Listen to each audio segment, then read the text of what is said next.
Now, newsman Dennis Daly presents his unique look at current events in another of his wide-ranging daily video blogs.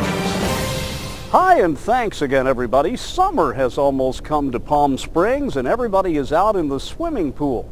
I checked some aerial photographs to see just how many swimming pools there are close to my apartment, and I saw that there were 2 ponds nearby.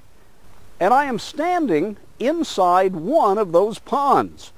Obviously, it's a depression, but it looks as if there hasn't been water in it for a very long time. Now, this is the smaller of the 2 ponds that you see on old maps.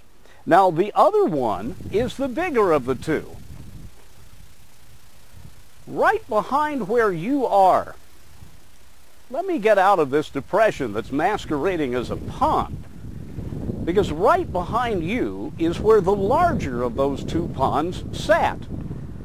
But if you come back here with me, you'll see something interesting. Here?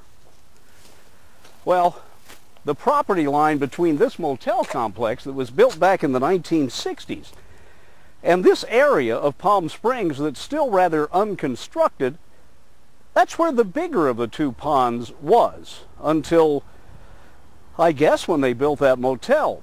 So the question is, how do maps end up being incorrect? What likely happened is those 2 depressions were filled with water after a freak rainstorm, and that was when the map makers came through. And that's why today you don't see either on aerial photographs, even though on the right was the pond we were standing in. From the street, you don't see anything, do you?